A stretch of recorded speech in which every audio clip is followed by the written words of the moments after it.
Welcome back to the Deep Dive. Today, we're tackling a really big question, maybe the biggest in the energy transition. How do we actually get to 100% renewable energy?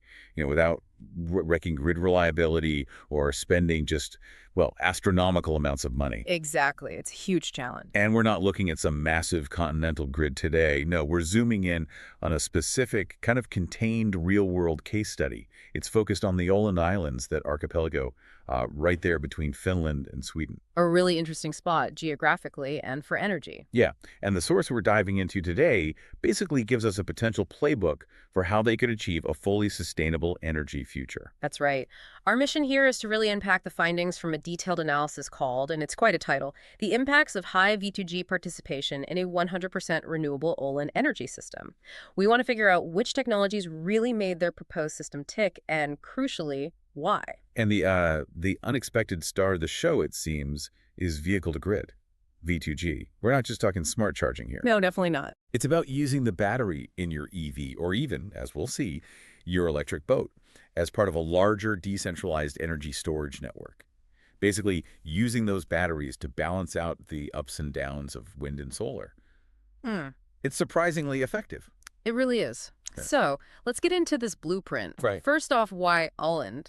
Well, island nations, archipelagos like Åland, they're often sort of leading the charge towards high renewable energy shares. Right, you see that a lot. Yeah, their energy systems are generally more compact, maybe less complex than these huge interconnected grids we see elsewhere. So they make almost ideal laboratories, really, test beds for figuring this stuff out before trying to scale it up everywhere. And the scenario that came out on top in this study, the one that was like the most cost-effective, it was called the Sustainable Mobility High Electrification Scenario, or 2030 SML for short.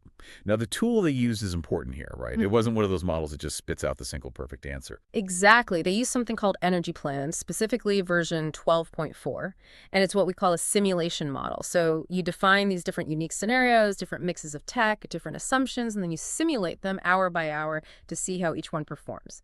You compare them. It's not just optimizing for one variable. Okay, so comparing distinct futures, basically. Precisely. And they ran these simulations using projected hourly energy data for the year 2030 in Åland.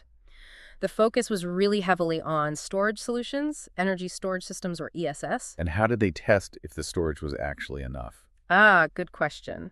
They did a deep dive into two very specific, crucial weeks. One week when renewable energy generation was predicted to be at its absolute maximum, that tests if you're wasting energy, curtailment. Yeah. And then another week when RE generation was at its minimum. So think dark, potentially calm periods. That tests if your storage can actually bridge the gap and keep the lights on. Got it. Stress testing both extremes. And that high electrification part of the winning scenario, what did that mean in practice? It meant assuming, essentially, 100% electrification of all passenger cars on the islands. Wow, okay. Which instantly creates this massive, distributed, and flexible energy storage pool that, frankly, traditional energy planning often just overlooks or ignores. Yeah, it's just sitting there in people's driveways. Exactly. And that leads us straight to maybe the most surprising finding, the one with the big financial implications. Okay, let's hear it. Having this high level of V2G participation didn't just, smooth out the daily bumps in supply and demand. It fundamentally reduced the need for other really expensive centralized infrastructure, stuff that other scenarios, the ones without much V2G, needed a lot more of. So V2G actually saved money by avoiding other big builds. That's the core finding, yeah. Okay, so let's talk numbers. How much V2G capacity are we talking about in this winning scenario? The model included 2,750 megawatt hours electrical MW of V2G capacity. 2,750 MW, that's a lot from cars. It is, but think about what having that capacity available meant they didn't need as much of. Right, the avoided costs. Like what? Well, gas storage, for one. They only needed about 1,200 milliwatt, that's megawatt hour thermal, for heat of gas storage capacity. Way less than you might expect. Okay. They also needed significantly less electrolyzer capacity for, say, making hydrogen, only about 6.1 milliwatt, and much, much less methanation capacity to turn that hydrogen into synthetic methane. And did it impact the amount of wind or solar they needed to build too? Yes, absolutely. And this is key. They could actually get away with 55 milliwatt less offshore wind power capacity compared to scenarios that didn't lean so heavily on V2G. Huh. So the V2G was soaking up so much of the variable wind power when it was available Precisely, it acts as this immediate buffer. that you didn't need to overbuild the wind farms quite as much just to make sure you had enough power during lulls? You got it. The V2G provides flexibility that reduces the need for sheer generation capacity. So the bottom line financially. Well, you add up the savings from not building all that other kit, and the total annualized system costs came out lower, significantly lower, actually, at around 225 million euros per year in this scenario. Wow. It's because those V2G batteries act as this incredibly fast distributed buffer. They sit right between the intermittent generation, the wind and solar, and the end use.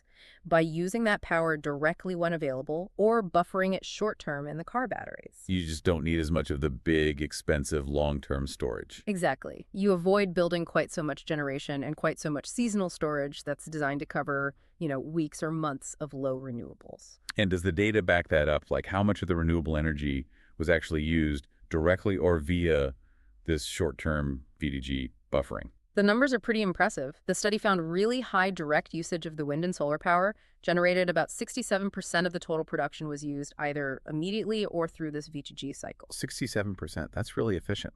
It is. And because they were using so much of it, the amount they had to waste the curtailment was kept really low, less than 3.5% of the total potential generation. Okay, that's a strong case for V2G just on the numbers. Yeah.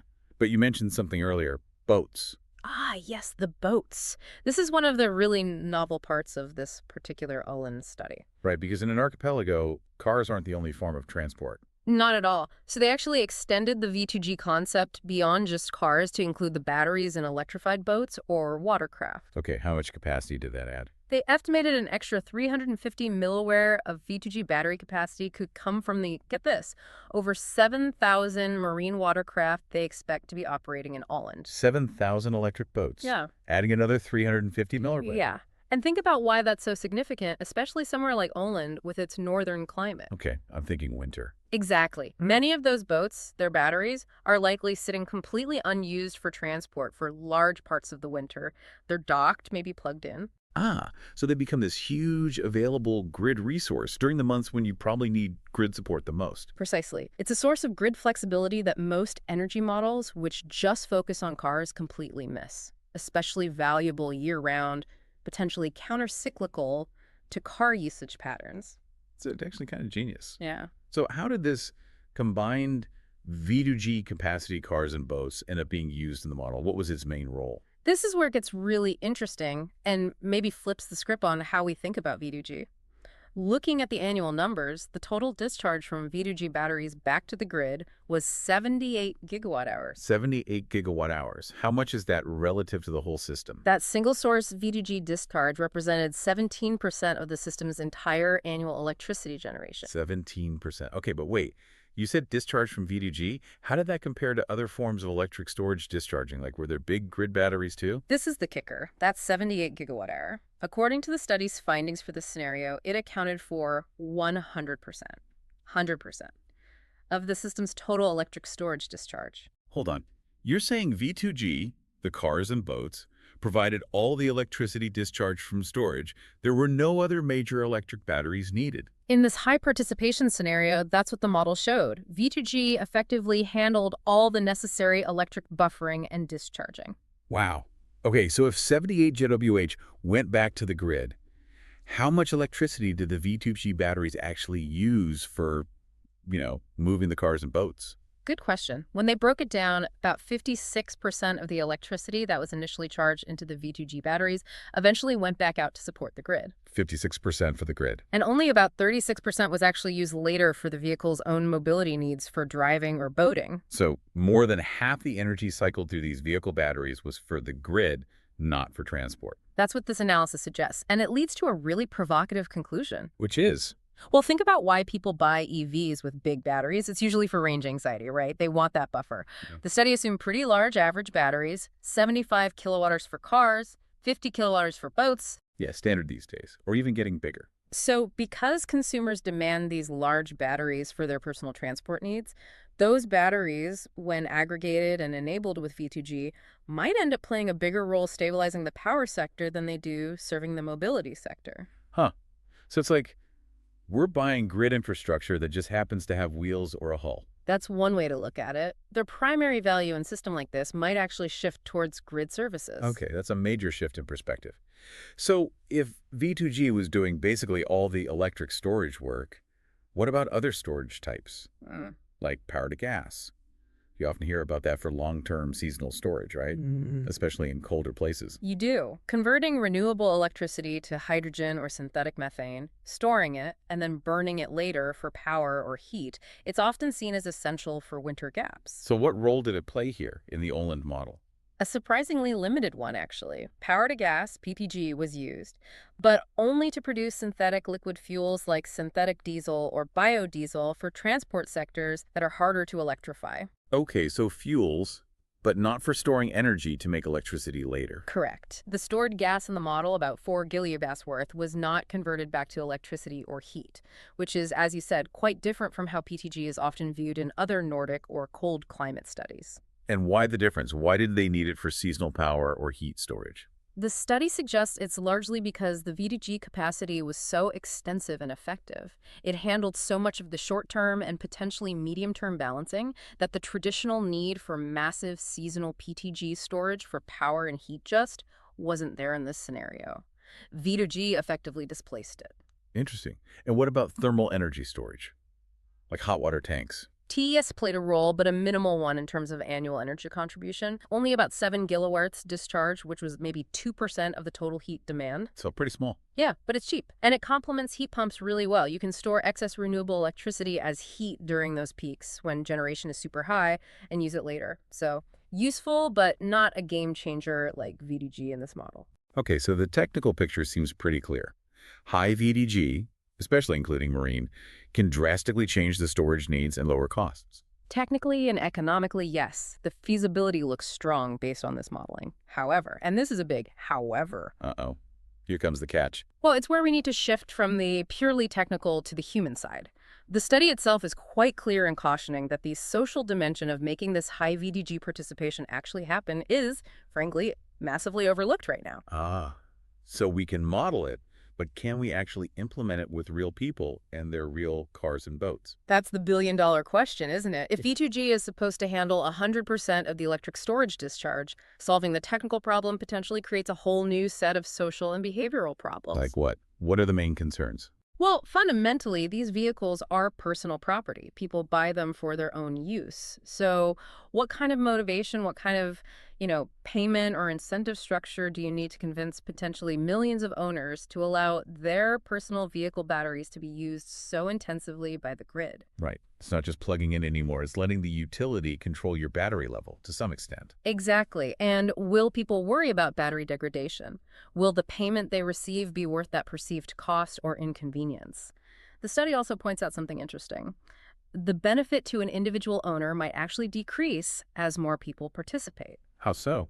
Well, if everybody's offering V2G and the grid becomes super stable, the grid operator might not need your specific battery quite as much, or might not be willing to pay as much for the service. The value could diminish with scale, potentially reducing the incentive right when you need mass participation. That's a tricky dynamic. What other gaps did the study highlight? They flagged several really crucial socio-technical gaps. We need serious research into practical financing models. How does this actually work financially for everyone involved? There are social justice concerns. Who benefits most?